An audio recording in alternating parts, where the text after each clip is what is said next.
필기가 좀 많죠.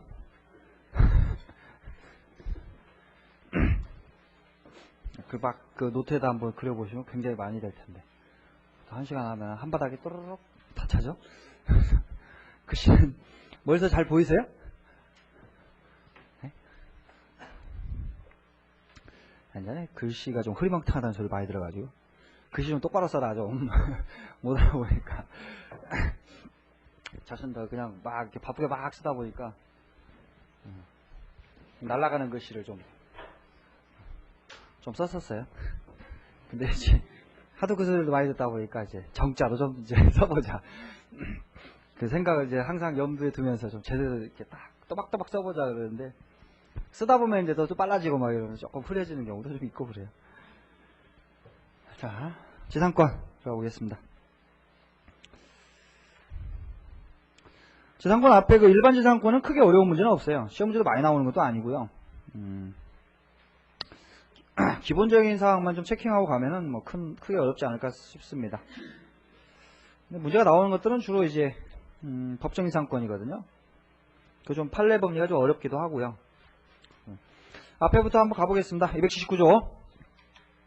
자, 지상권자는 타인의 토지에 건물 기타 공작물이나 수목을 소유하기 위해 토지를 사용하는 권리가 있다. 의의고요, 그게. 지상권 의 279조. 법적 성질 물권이다. 그 다음에 타인의 토지에 대한 권리다. 토지에 대한 권리고요. 타물권입니다. 자기 소유 물건에 대해서는 지상권에 대한 게 있을 수가 없고요. 그 다음에 이건 객체가 토지입니다. 토지. 그 다음에 두 번째 줄, 나의 1번의 두 번째 줄 끝에 한 필의 전부가 아니라 일부라도 무방하다. 일물권주의 예외죠.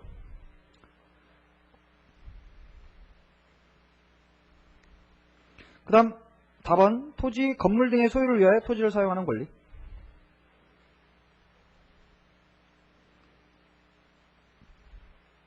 쭉 한번 그냥 읽어보시면 되고요. 다만 이제 경작의 대상이 되는 식물도 포함하는 견해 드립이 있습니다. 그냥 가볍게 보시고 2번, 다의 2번. 자, 지상권은 타인의 토지에서 건물 기타 공작물이나 수목을 소유하는 것을 본질적 내용으로 하는 것이 아니라 타인의 토지를 사용하는 것을 본질적으로 내용으로 한다. 사용하는 것을 본질적으로 내용으로 한다. 이거 좀 주의하시고. 그지만 이제 그래서 지상권 설정 계약 당시 건물 기타 공작물이나 수목이 없더라도 지상권이 유효하게 성립할 수 있고, 기존의 건물 기타의 공작물이나 수목이 멸실되더라도 존속기한이 만료되지 않는 한 지상권 소멸하지 않는다. 이 판례 그냥 가볍게 봐두세요. 자, 그 다음에 지료. 지료의 지급은 지상권 성립 요소가 아니다. 이거 굉장히 중요하고. 이 점에서 임대차와 다르다. 임대차는 공짜가 없어요. 반드시 차임을 줘야 됩니다. 지상권은 유상일 수도 있고 공짜일 수도 있습니다. 그거 좀 주의하시고. 지금 지상권, 전세권, 임차권의 비교를 쭉 표로 만들어 놨죠? 나중에 공부 다 하고 난 다음에 그냥 이렇게 나중에 공부 정리할 때 그냥 간단간단하게 체크하세요. 원래 표는 뭐 별로 제가 선호하지 않는데요. 표 해봤자 소용없습니다. 그거. 그 내용을 이해해야 되지 표 그려가지고 뭐 암기 나중에 가보세요. 하나도 생각 안 납니다. 결국 이해를 하고 시험장에 가서 당연히 그렇지 하고 체크해내야 됩니다. 당연히 그렇지. 그래서 이건 그냥 편의상 그냥 한번 넣어드린 거예요. 넘어가고. 그 다음에 이제 그 표 다음에요. 지상권하고 토지 임차권의 그 차이를 쭉 좀 써놨어요. 그래서 예전에 00년도, 2000년도에 우리 시험에서도 한번 나왔었습니다. 그래서 요거는 한번 읽어보실만 하고요. 근데 지금은 뭐 설명드릴 수가 없어요. 일단 지상권도 모르는데 비교를 할 수가 없겠죠. 지상권 다 공부하고 임차권과 어떻게 다르다, 토지 임차권과 어떻게 다르다 정도 이렇게 좀 봐두시기 바랍니다. 설명은 하지 않겠습니다. 그 다음에 자, 지상권의 취득. 법률에 의해서 취득할 수가 있다. 이 내용 그냥 읽어보시면 되고, 법률의 규정에 의한 취득 187조 그냥 읽어보시면 되고요. 법정이상권의 규정이 하나 둘 셋 넷 4개가 있죠. 305조 366조 민법 규정이고요.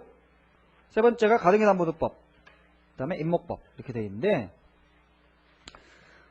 자, 주로 이제 문제되는 것들이 건물인데요. 자, 우리나라는 토지와 건물을 별개의 그 소유권의 객체로 하고 있죠.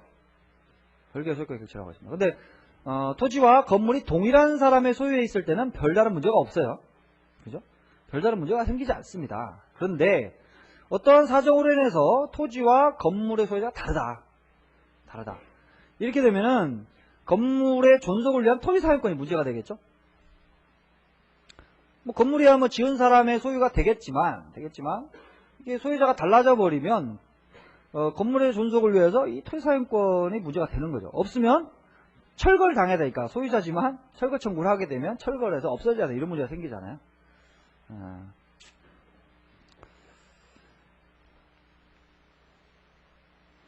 그런데 이제 당사자 약정에 의해서 토지 사용권이 없더라. 예를 들어서 그래서 지상권, 금방 공부했던 토지 건물 소유하기 위한 지상권이라든가, 그 다음에 뭐 임차권이라든가 이런 법률에 의한 토지 사용권이 없더라.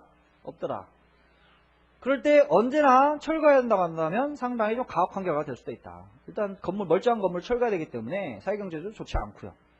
당사자 간에도 지나치게 가혹한 결과가 발생할 수도 있습니다. 그래서 당사자가 특별히 그런 토지 사용권에 대한 약정이 없더라도 일정한 요건을 충족한 경우에는 당연히 건물 소유를 위한 지상권을 인정하는 것. 그게 법정 지상권입니다. 민법의 규정에는 305조, 366조가 있고요. 명문의 규정으로. 그 다음에 명문의 규정이 없더라도 관습법에 의해서 인정되는 관습법사의 법정 지상권이 있습니다. 굉장히 중요한 논의예요, 그게. 그리고 가등기담보법도 그 범주에 속하는 거예요. 세 번째. 그거 한번 조문만 읽어보시면 되겠고요. 임목법도 비슷한 취지예요. 임목법도. 조문만 보시면 되고. 일단 이 문제는 뒤에서 다시 설명드리겠습니다. 일단 그런 것이다. 이 정도만 체크하시고. 자, 지상권 존속기간. 자, 쉽게 나올 때는 다 이런 것들이 나옵니다. 그러니까 요거 뭐 짜증나지만 몇 번 이렇게 보셔서 암기를 하셔야 돼요. 이런 것들은 기본적인 문제이기 때문에. 그래서 존속기간을 약정한 지상권은 약정에 따르는데요. 우리 법이 최단 존속기간을 규정하고 있습니다. 최단. 그래서 280조 보시면 계약으로 지상권의 존속기간을 정하는 경우에는 그 기간은 다음의 연한보다 단축하지 못한다. 그래서 석조, 석회조, 연화조 또는 이와 유사한 견고한 건물, 그 다음에 수목, 견고한 건물과 수목의 소유를 목적으로 하는 때에는 30년입니다. 약정을 하더라도 30년을 넘기는 건 상관이 없는데요. 그거보다는 짧게 하진 못해요. 근데 전호 이외의 건물, 보통의 건물은 15년. 건물 이외의 공작물 5년입니다. 그래서 30년, 15년, 5년. 30년, 15년. 이거 암기하셔야 됩니다. 몇 번 보시다 보면 저절로 암기될 거예요. 그 다음에 전항의 기간보다 단축한 기간을 정한 때에는 전항의 기간으로 연장한다. 그래서 견고한 건물의 소유를 목적으로 지상권 설정 계약을 체결했는데요. 기간을 15년으로 정했다. 이러면 30년의 연장입니다.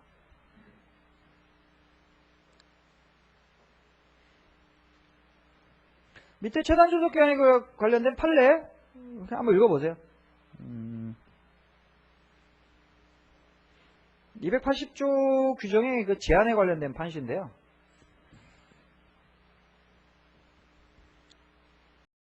이거는 투하 자본을 회수하는 충분한 기간을 보장해주기 위한 것이거든요. 투하 자본. 그러니까 건물의 소유를 목적으로 했다. 그러면 돈을 많이 들었을 거 아니에요, 이거. 많이 들었기 때문에 그 투하 자본을 회수할 수 있는 것을 보장해주기 위한 그 취지의 입법이라고 할 수 있습니다. 그래서 이 법이 적용되기 위해서는 세 번째 줄 판례. 위 법조 소정의 최단 존속 기간에 관한 규정은 지상권자가 그 소유의 건물을 건축하거나 자기가 건축하거나 수모식자하여 토지를 이용할 목적으로 지상권 설정한 경우에만 적용이다. 간단히만 결론을 봐주세요.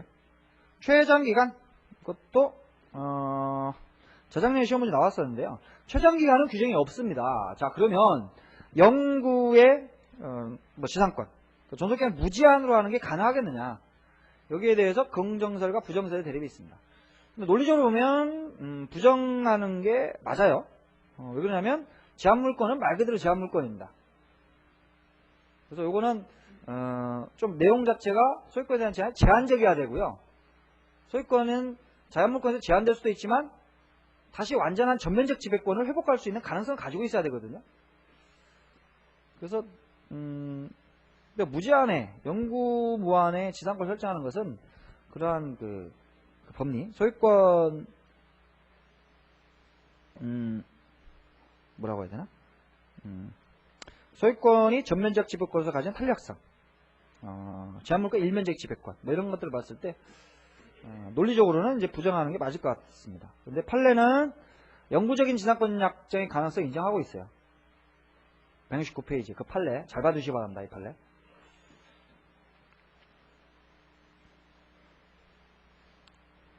다시 꼭 읽어보시고 설명을 생략하겠습니다. 가능성 인정한다. 그래서 02년도에 지상권 존속기한을 영구로 하는 것은 허용되지 않는다 라는 지문이 이제 나왔는데, 이제 그게 정답으로 다음 주 틀린 것은 이렇게 나왔었거든요. 자, 존속기한을 약정하지 않은 경우에는요, 그 기간은 전조의 차단 존속기한을 한다. 그래서 지상물이 뭐냐에 따라서 30년, 15년, 5년이 되고요. 이항의 공작물의 종류와 구조를 정하지 않을 때는 전조 이후, 즉 15년이 되겠죠. 15년. 역시 조문만 보시면 되겠습니다. 자, 계약의 갱신과 존속기간. 갱신할 수 있겠죠? 예.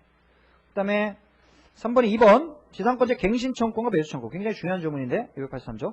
자, 지상권이 소멸한 경우 건물 기타 공작물이나 수목이 현존한 때에는 지상권자는 계약의 갱신을 청구할 수 있다. 갱신 청구. 근데 갱신 청구는 특별한 의미가 없어요. 갱신 청구는 얼마든지 거절할 수가 있습니다. 거절할 수가 있는데 이 항에 보시면 지상권 설정자가 계약의 갱신을 원하지 아니하는 때에는 지상권자는 상당한 가액으로 전항의 공작물이나 수목의 매수를 청구할 수 있다. 그래서 지상권 매수 청구권 인정해주고 있어요. 이건 형성권입니다. 형성권. 그래서 지상권 설정자 거절 이래도 아무런 의미가 없어요. 딱 사가라 내거. 갱신 거절했어 그러면 내거 사가라 라는 의사표시가 그 지상권 설정자에 도달하는 순간 매매계약이 성립돼 버립니다. 그냥 일방적 의사표시로. 그래서 사가야 돼요. 그러면 그 사드릴 돈이 없는 지상권 설정자, 이 토지 소유자는 어떻게 해야 되겠어요? 월매 계좌 먹기로 갱신해줘야 되겠죠. 돈 없으면 갱신해줘야 됩니다. 상당히 지상권자에게 유리한 조문이라고 할 수 있죠. 물론 지상권자의 입장에서 본다면 돈 드는 게 많으니까 멀쩡한 건물을 또 이제 갱신도 안 해주고 헐고 그러면 이제 부당하다는 그 생각을 할 수 있겠죠. 그래서 이 조문을 둔 것인데 토지 소유자 입장에서 본다면 또 가혹할 수 있어요. 30년이나 경관 건물 30년이나 이렇게 했는데 또 갱신이란 말이냐. 그래서 이런 조문들이 실제 거래에서 지상권 설정 계약을 좀 회피하게 되는 요인 중에 하나예요. 이런 것들이. 그래서 요거 일단 갱신청구는 별 의미가 없다. 이 정도 보시고 형성권 3번 123페이지 그 설명해 놓은 것들 있죠. 잘 봐두시기 바랍니다. 근데요 그 관련 판례도 좀 봐두시기 바랍니다. 그 판례. 이거는요 매수청구는 지상권이 존속기한을 만료로 소멸하는 때에만 인정되는 거예요. 지상권이 존속기한 만료로 소멸하는 때. 지상권이 존속기한 만료로 소멸하는 때. 그래서 갱신청구권이 전제가 되는 거거든요. 갱신청구권을 행사했는데 그때 거절하면 매수청구 행사하는 거예요. 그러니까 갱신청구권이 없으면 매수청구권도 없어요. 그래서 그 세 번째 줄에 끝에 지상권자의 지료 연체. 자, 2년 이상의 지료 연체하게 되면 소멸청구를 할 수 있거든요. 지상권 소멸청구. 그래서 이 지료 연체를 이유로 토지 소유자가 지상권 소멸 청구를 하여 이해터 잡아 지상권 소멸한 때에는 매수청구권 인정되지 않는다. 이 판을 잘 기억해 주시기 바랍니다. 자, 그 다음 284조 갱신. 계약을 갱신하는 경우에는 지상권의 존속기한은 갱신한 날로부터 280조의 차단 존속기간보다 단축하지 못한다. 그래서 경관 건물은 30년 썼다가 또 30년.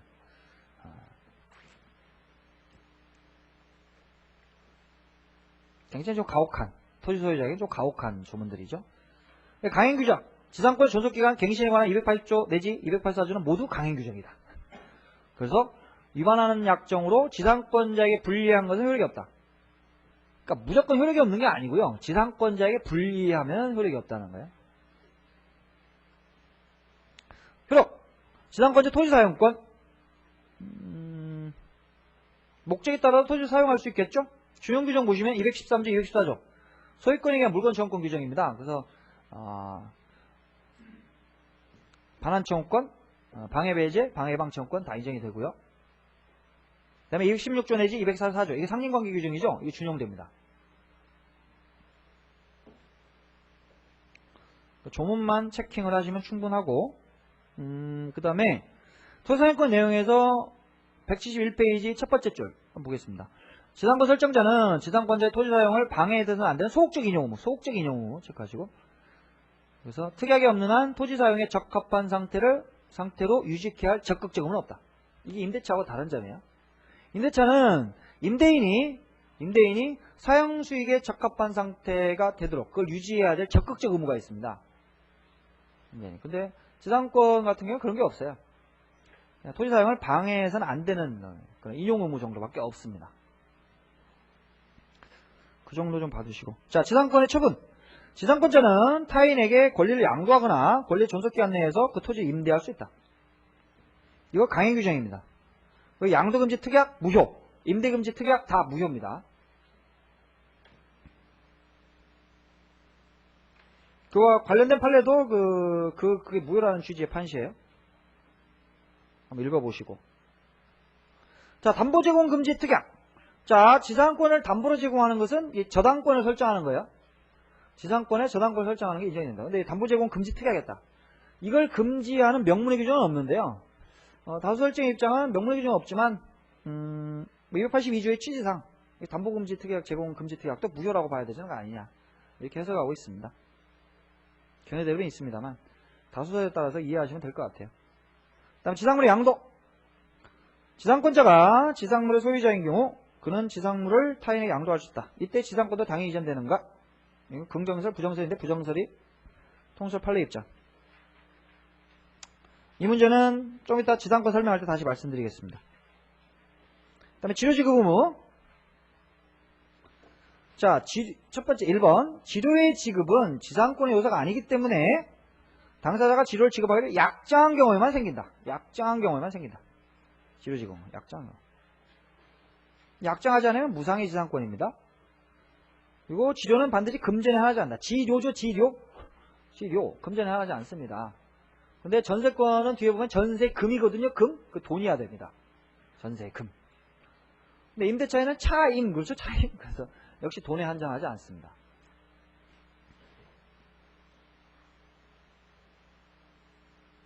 그 다음에 지료액과 지급 시기는 등기해야 제3자에게 대항할 수 있고요. 그 등기하지 않으면 자 지상권이 설정돼서 지상권 설정 계약을 하고 그 다음에 등기가 되면 이제 지상권이 성립하게 되는데 법률행위의 경우에 지상권이 이전될 수도 있고 토지 소유권이 이전될 수도 있죠. 자, 그럼 지료 문제는 어떻게 되느냐? 기본적으로 등기해야 그 3자에게 주장할 수 있는 거예요. 그 지상권 이전 한번 볼까요? 이번에 가번.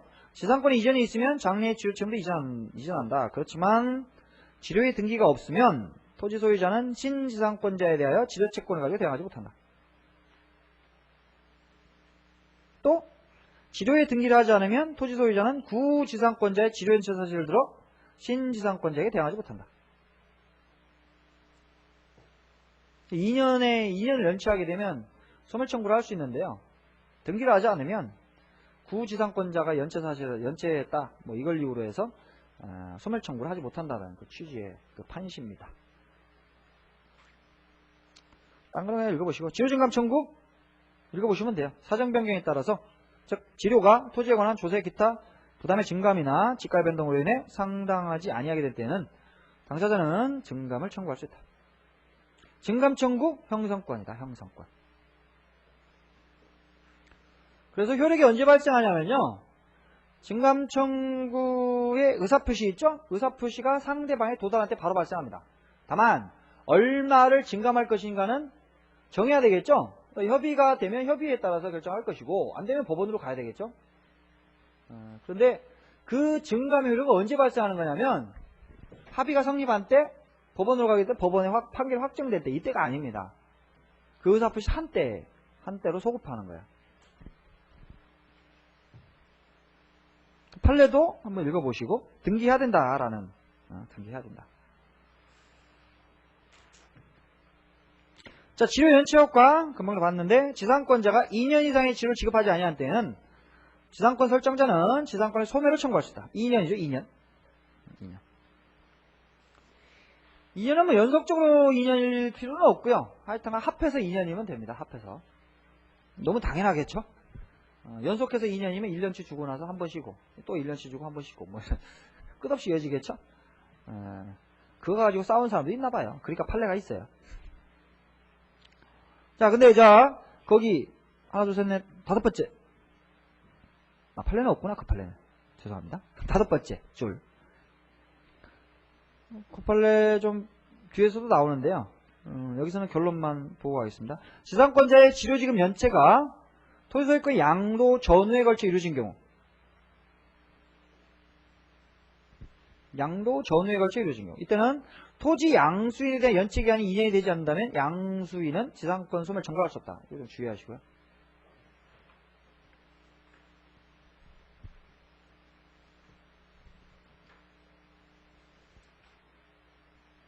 이 판시는 그 구소유자한테 1년, 뭐 신소유자한테 1년 연체. 소유자가 바뀌었어요.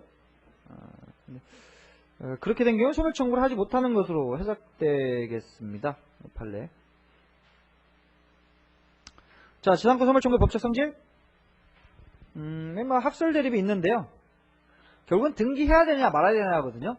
소멸 청구하면 그 의사표시가 상대방에 도달하면 바로 소멸하는 것이냐, 아니면 등기, 말소 등기까지 해야 소멸하는 것이냐, 이 문제입니다. 그래서 견해 대립이 있어요. 거기까지 견해 대립이 있다. 그 다음에 지상권 소멸 청구와 저당권자에 대한 통지.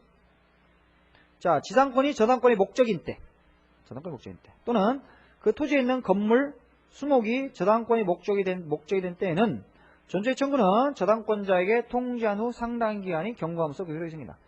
자, 이 소멸 청구를 하게 되면 결국 저당권자 그것에 관해서 저당권을 가지는 자는 저당의 목적물이 없어지는 거잖아요.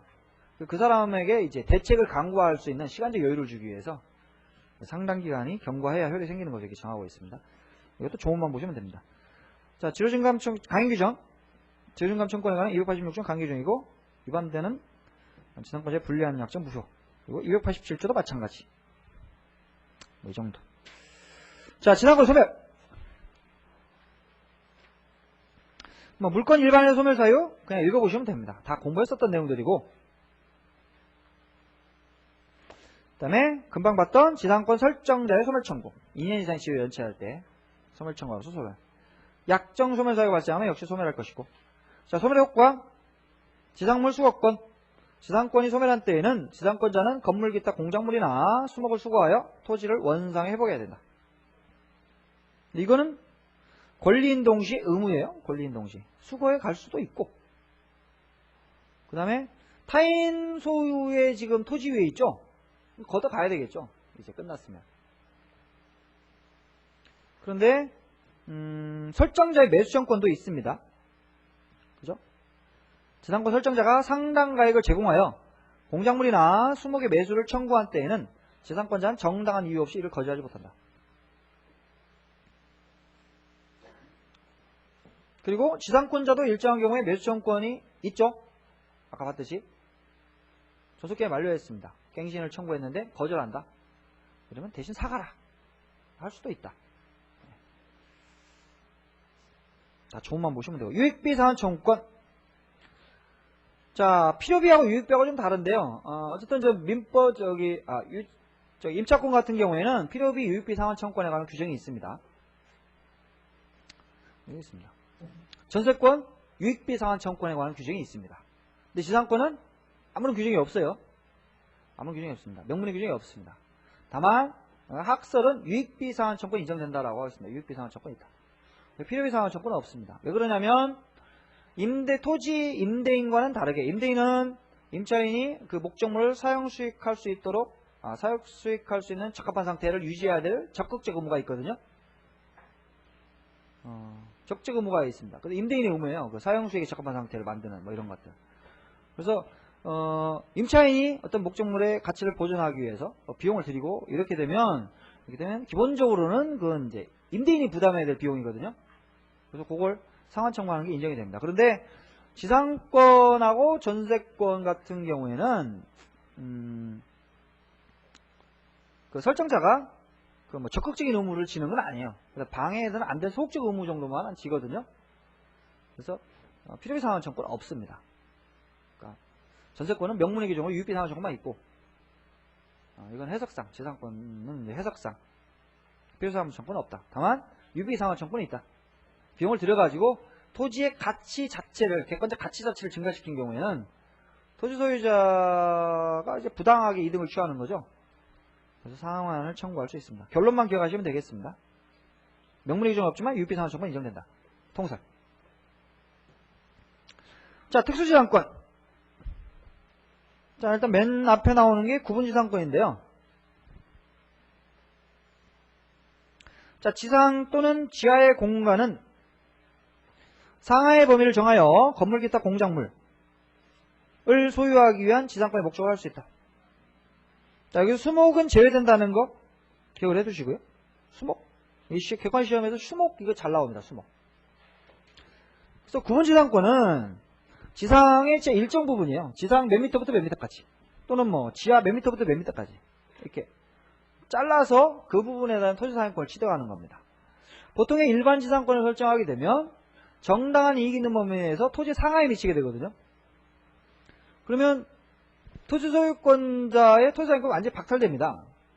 실질적으로. 그죠? 그런데 만약에 토지를 사용할 사람이 그 전부 다 사용할 필요는 없는 경우가 있겠죠? 그래서 위에 그 송전선 설치하기 위해서 토지 그 위에 몇 미터만 쓰면 되는 뭐 이런 경우도 있을 수 있고, 지하철 같은 경우는 위에는 쓸 필요가 없죠?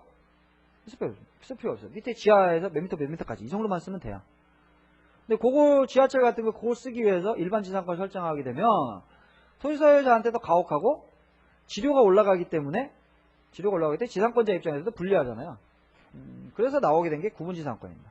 사실은 지하철 때문에 나왔다고 해요. 구분지상권이. 근데 수목은 빠진다. 수목은 왜 빠지는지는 잘 모르죠. 그냥 뭐 추측만. 나무 양 위아래로 뻗으니까 그렇지 않겠다. 그냥 대충 추측을 해보면. 지하로도 쫙 그 뿌리가 이게 밖으로 뻗은 만큼 뿌리가 뻗는다고 하잖아요. 뭐 그래서 금지하지 않나. 뭐 그렇게 추측만 해봅니다. 잘 모르겠어요. 일단 수목은 빠진다.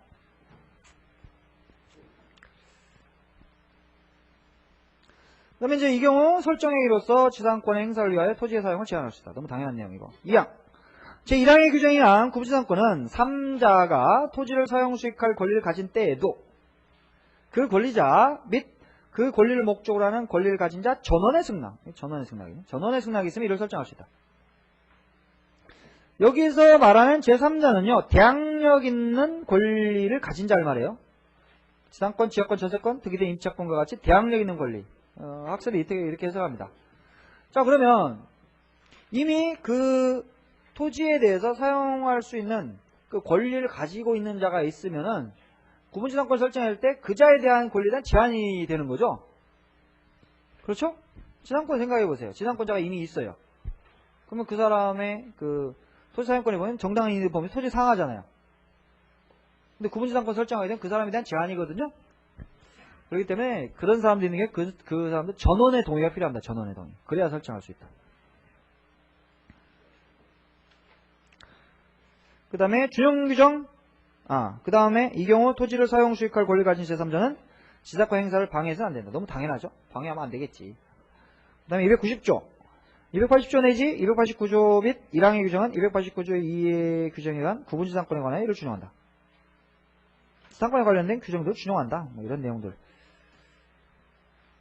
자, 분묘기지권으로 가보겠습니다. 분묘기지권. 구분지상권은 일단 조문의 내용만 정확하게 이해하면 됩니다. 크게 어렵게 나올 문제도 없고.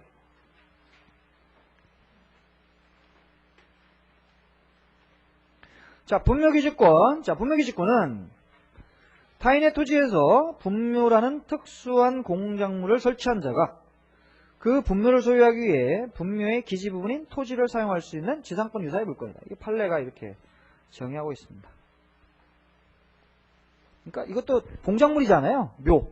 이것도 공작물입니다. 그래서 요걸 이렇게 소유하기 위해서는 토지사용권이 있어야 되겠죠? 그 토지사용권을 분묘기지권이라는 이름으로 붙여가지고 해요. 근데 이제 지상권하고 좀 다르기 때문에 특수하게 이제 조금 규율이 되거든요. 자, 분묘기지권의 취득. 일단 분묘가 있어야 됩니다. 분묘가 되려면 시신이 있어야 돼요. 그 안에. 뭐 묘, 가묘만 만들어. 앞으로 나 죽으면 거기다 묻을 거야. 뭐 이런 식으로. 감. 이런 거는 이제 그 분묘기지권이 생길 여지가 없어요.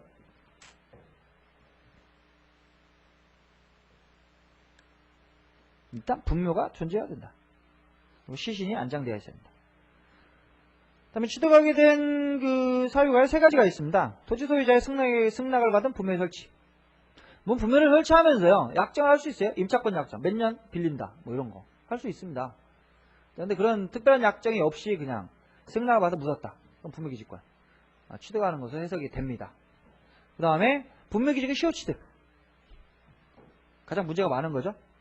타인 토지의 소유에, 타인 소유 토지에 소유자의 승낙 없이 분묘를 설치한 경우 20년간 평온공연하게 그 분묘의 기지를 점유하면 지상권 유사의 관습상의 물권인 분묘기지권 시효취득한다. 그래서 한마디로 남의 땅에 묻어가지고 분묘가 20년간 멀쩡하게 있으면 지상권 분묘기지권 취득하게 된다는 거예요. 그럼 토지 소유 소유권 취득하는 건 아니에요. 판례 너무나 당연한 거지만 조그만한 것이 하나 넣어놨죠. 이건 지상권 유사의 물권이지 소유권이 아닙니다. 그래서 타주점유죠. 타주점유. 타주점유입니다. 분묘를 소유하는 자가 이게 분묘를 이렇게 설치를 이렇게 해놓으면 거기 이제 그 땅을 점유하는 건데요. 점유권의 성질은 타주점유입니다. 자주점유가 아니에요. 그럼 토지 소유자 입장에서 본다면 골치 아프죠?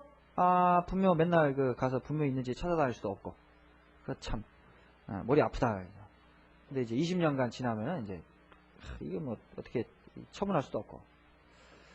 토지 소유자한테는 불만이 많은데 하여튼 우리 판례는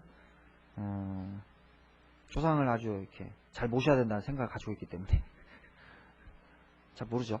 왜 그런지는. 여기는 하여튼간 우리 판례가 좀 과도하게 보호하는 측면이 있습니다. 묘에 대해서는. 다만 이제 그 177페이지에 평장 암장되어 있는 경우에 인정되지 않아요.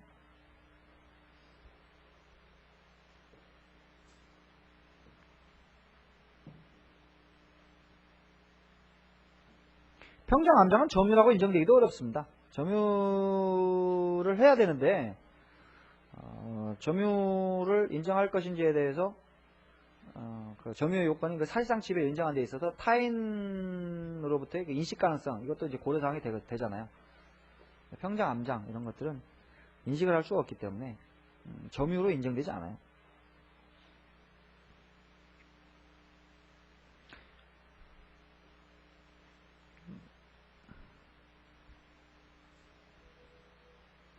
그 다음에 자기 소유의 토지에 분묘를 설치한 자가 철거특혜 없이 토지를 처분했을 때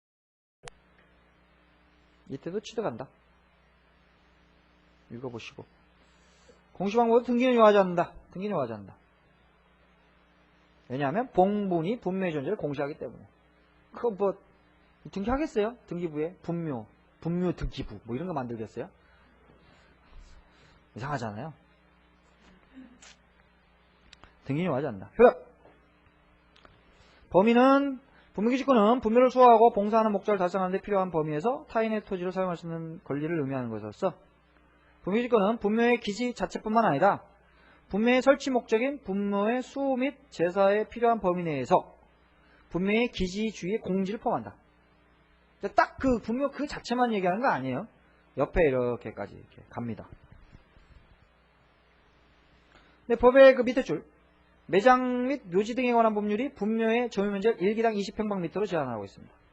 그럼 분묘기지권이 이 범위로 제한되느냐? 그렇지 않아요. 그렇지 않습니다. 이거 예전에 2001년도 사업시험 문제에 나왔었는데 분묘기지권의 범위는 법령상의 분묘면적 제한을 초과할 수 없다 이랬는데 그렇지 않습니다. 왜 그러냐면 그 법은 이렇게 기지 그 자체만 의미한다고 해석하거든요. 기지 자체만 의미한다고 해석합니다. 20평방미터라는 거. 분묘기지권이라 이 기지 자체만 말하는 게 아니라 옆에 이렇게 좀 필요한 범위에서 그 옆에 공지까지 포함하는 거기 때문에. 그 다음에 그러나 효력이 미치는 지역의 범위 내라고 할지라도 기존의 분묘에 새로운 분묘를 신설할 권은 포함하지 않는다. 이거 좀 잘 봐두시고 새로운 분묘를 신설할 권은 포함되지 않는다.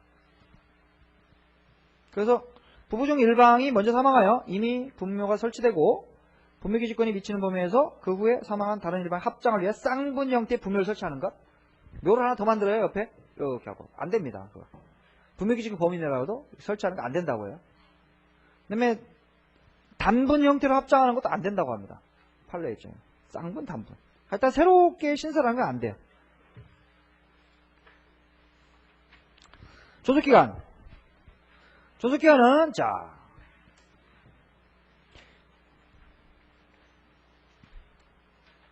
민법 지상권에 관한 규정을 준용하게 되면요. 이건 뭐 경관건물도 아니고 건물이 아니죠. 기타 공작물입니다. 기타 공작물. 기타 공작물은 5년이죠. 너무 짧습니다. 판례가 입장에 판례 이 판사들이 봤을 때 짧다고 생각한 것 같아요. 그래서 특별사정이 없는 한 그 분묘 권리자가 세 번째 줄이에요. 권리자가 분묘의 수와 봉사를 계속하며 분묘가 존속하고 있는 동안 존속한다. 분묘의 수와 봉사가 계속되는 한 계속 존속합니다. 5년이라고 보지 않아요.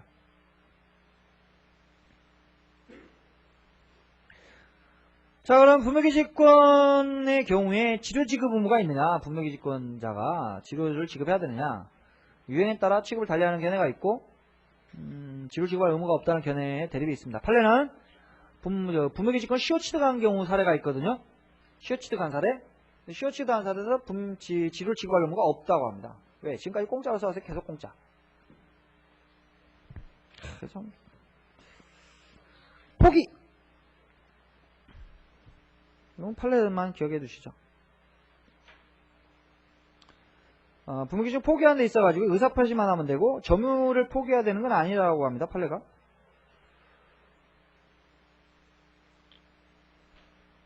지금 판례를 쭉 봤죠?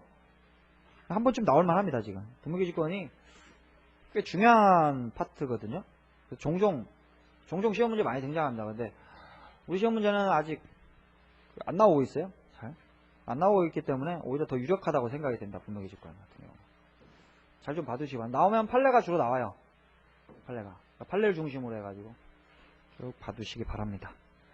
자, 관습법상의 법정기상권. 이거 글자도 조그만하고 그냥 골치 아프게 생겼죠? 이거 좀 읽어보셨어요? 안 읽어보시면 이게 무지하게 좀 머리 아플 텐데. 일단 366조부터 한번 봐보죠. 182조. 조문만 먼저 한번 보겠습니다.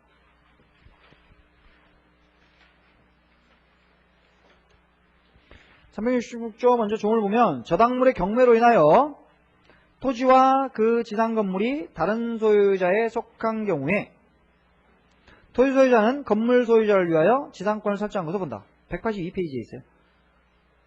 366조. 저당물의 경매로 인하여 토지와 그 지상 건물이 다른 소유자에게 속한 경우에 토지 소유자는 건물 소유자에 대하여 지상권을 설정한 것을 본다. 그러나 치료는 당사자의 청구에 의해 법원이 요청한다. 이렇게 돼 있어요. 그 전형적인 사례는 이런 것들이죠. 자, A가 자기 소유의 땅에 건물을 소유하고 있습니다. 근데 보통은 이제 요게 건물이 등기가 되어 있으면요. 등기가 되어 있으면 대개는 공동저당권을 설정합니다. 공동저당권. 근데 미등기 건물이 근데 우리나라에 굉장히 많거든요. 건물. 등기 안 돼 있으면 이제 토지에 대해서만 저당권을 설정하는 경우가 많아요. 자, 이래가지고 이렇게 저당권을 토지에 대해서 가지고 있는데요. 얘는 돈을 안 갚아가지고 저당권 실행된다. 저당권이 실행이 돼가지고 토지 소유권이 C한테 이게 경매가 돼가지고 얘가 토지 소유권을 취득했다고 해보죠.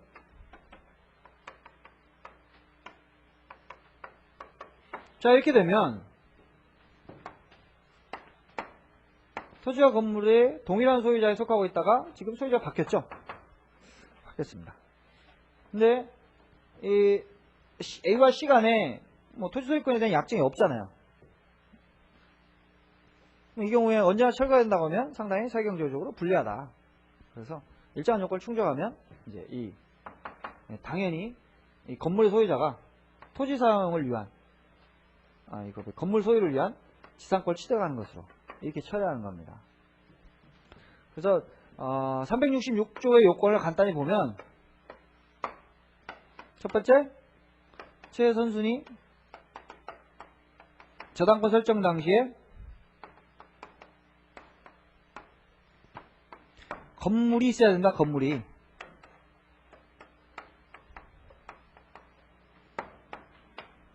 건물이 있어야 된다. 그래서 저당권을 설정할 당시에 건물이 없더라. 건물이 없더라. 없으면 자 봐보세요. 이게 없었어요. 없는 상태에서 저당권이 설정됐습니다. 그러면 B라고 하는 사람은 토지의 담보가치에 대해서 나대지로서의 담보가치를 파악하고 있죠. 근데 그 후에 건물을 올렸어요. 설정한 다음에 건물을 올렸습니다. 근데 나중에 이러한 사정으로 인해서 이 A라고 하는 놈이 여기에 대해서 법정상권을 시도하게 되면 경매 붙일 때 한번 생각해 보세요. 토지를 이거 철거하지 못하잖아요. 지상권 인정돼 버리니까 가혹하죠?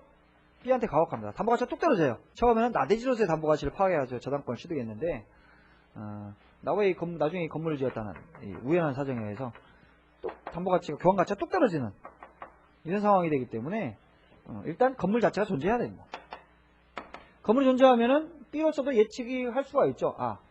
토지에 대해서 지금 저당권 설정해서 나중에 실행이 되면 이게 지금 건물 소유에 대한 법정 이상권 인정이 되기 때문에 그걸 가치를 감안해가지고 저당권 설정할 거 아니에요. 예측해서.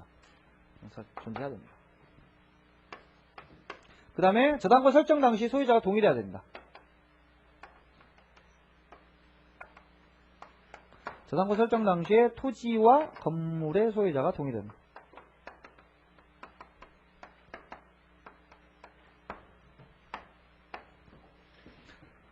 저당권 설정 당시에 토지와 건물의 소유자가 동일합니다. 만약에 소유자가 다르면 그때 이미 용익권에 관련된 약정이 있는 것이 보통이겠죠. 약정이 있는 것이 보통일 거기 때문에 그에 따라 처리하면 됩니다. 예를 들어서 봐보세요. A. 자, 여기 건물이 있는데요. C, D라고 하는 놈이 건물을 소유하고 있다고 해보세요. 근데 그 상태에서 B가 저당권을 가지고 있다. 토지 저당권. 자, 이 상태에서 지금 저당권을 설정한다면 D는 뭐 A와 원래 소유자가 다르기 때문에 지금 뭔가 토지 소유권에 약정이 있을 거 아니에요? 거기에 대해서 처리하면 됩니다. 그래서 여기서 만약에 이제 그 지상권을 가지고 있다. 여기서 지상권을 가지고 있다. 그러면 이 경매가 돼도 지상권 소멸하지는 않거든요. 경매가 돼서 C한테 넘어가도 이건 소멸하지 않습니다. 그래서 그 법률 처리하면 되고, 만약에 무단으로 지었다. 무단으로 아무런 토지 사용권이 없는 무단으로 이렇게 지었다. 무단으로 짓게 되면 뭐 이거 보호줄 필요 없잖아요. 철거해야 되겠죠. 근데 기본적으로 이게 토지와 건물의 소유자가 동일했다가 바뀌어야 되는 겁니다. 동일했다가. 그 다음에 토지 또는 건물의 저당권 설정. 둘 다에게 설정되는 경우도 있을 수 있고, 둘 중에 하나에 설정될 수도 있는데요. 어쨌든 저당권이 설정이 돼야 되고, 마지막으로 저당권 실행으로 토지와 건물의 소유자가 달라질 것.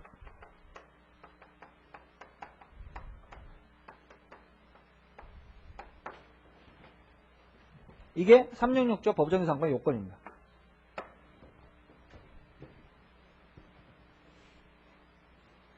근데 관세법상의 법정이상권을 한번 보겠습니다.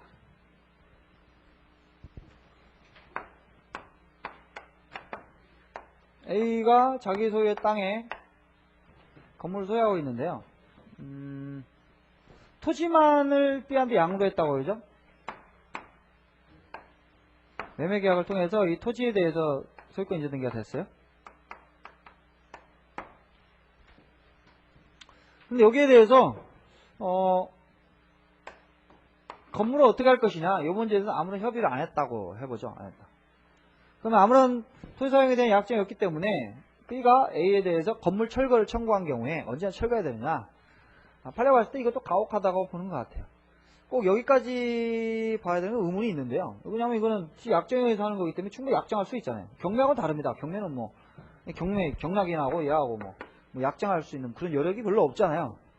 근데 이건 법률행위 하기 때문에 충분히 약정하는 게 가능하거든요. 근데 판례는 일반인들의 거래관념에 있어서 지상권이라는 걸 별로 생각을 안 하기 때문에 그런 것 같아요. 지상권 잘 모르죠? 잘 모르잖아요. 일반인은.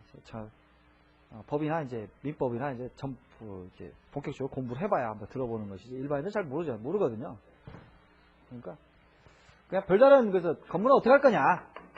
철거 뭐 이게 약정이나 이렇게 있으면 거기 따르면 되는데요. 별다른 그런 약정이 없이 둘 중에 하나가 처분됐다 이거예요. 둘 중에 하나 처분됐을 때 이런 경우라면 당사자의 그 의사는 이 건물은 존속시키기로 하는 것이 깔려있는 거 아니냐 이렇게 해석하는 거예요. 그래서 토지와 건물이 동일한 소유자에 속하고 있다가 매매 기타 사유로 인해 가지고 어느 하나가 처분돼서 소유자가 달라진다. 그런데 이 배제 특약이 없다. 이 관습법상 법정인상권에 배제 특약이 없다. 이러면은 건물 소유를 위한 법정인상권을 취득하는 것으로 이렇게 처리하는 관습법상의 법정인상권입니다. 그 요건을 한번 보자. 앞으로 와가지고. 자, 178페이지에요. 178페이지. 보시면 1번의 의 및 인정 근거 한번 보시죠. 그래서 건물은 토지의 이용관계를 수반하지 아니하고서는 있을 수 없으므로 건물로서 이용을 가진 독립한 부동산의 가치를 인정하려면 토지 이용관계는 건물을 위하여서는 불가분적 관계를 하지 않을 수 없다. 앞에는 뭐 암기하고 읽을 건 아니에요. 그냥 이해 차원에서 보시면 됩니다.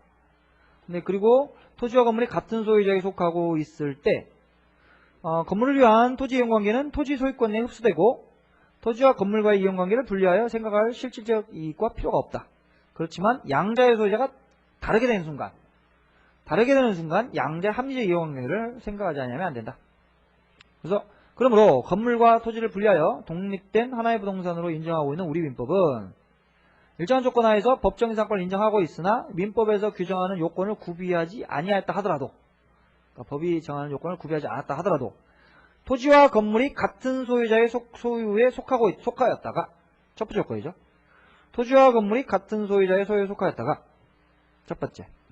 두 번째, 건물 또는 토지가 매각 또는 그 외의 원인으로 인하여 양자의 소유자가 다르될 때.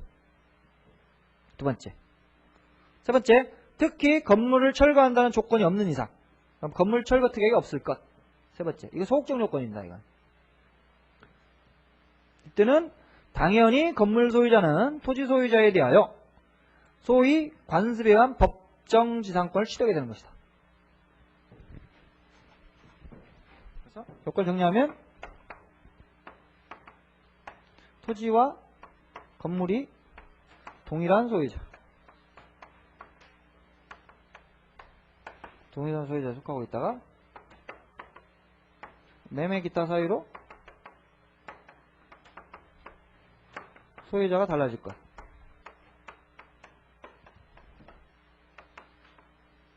그 다음에 철거 특약이 없을 것.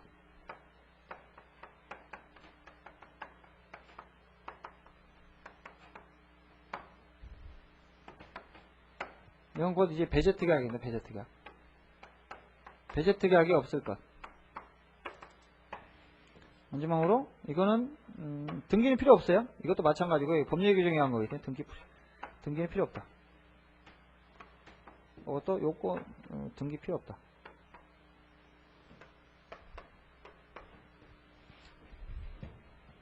요거하고 요건의 차이는요.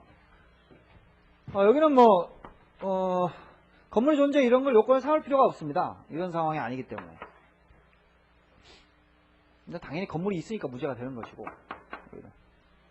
여기는 그 소유자가 동일해야 되는데요. 처분 당시에 소유자가 동일해야 됩니다. 처분 당시. 그러니까 매매 기타 사유 있죠. 요것이 부동산이 처분되는 것인데 요 사유가 발생할 때 소유자가 동일해야 됩니다. 요거는 설정 당시에 소유자가 동일해야 됩니다. 설정 당시. 그래서 요거는 소유자가 달라지는 시점이 언제냐면 저당권이 실행할 때 이렇게 소유자가 달라지거든요. 실질적으로. 근데 저당권과 그 이용권의 그 조합 문제이기 때문에 여기 설정 당시야. 처분 당시. 이 문제의 실익은 좀 이따 판례 보면서 나오게 될 거예요.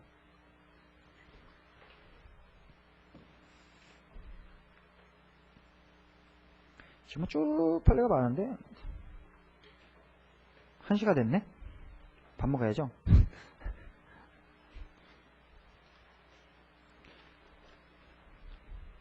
가려면 쭉 가야 되고. 일단 여기까지만 요것만 보고요. 좀 쉬었다가 2시에 식사하고 다시 시작을 하겠습니다. 혹시 시간 되시면 잠깐 쉬는 시간에 잠깐 한번 판례 같은 거 한번 읽어보시죠. 안 읽어보셨으면. 예, 잠시 후에 뵙겠습니다.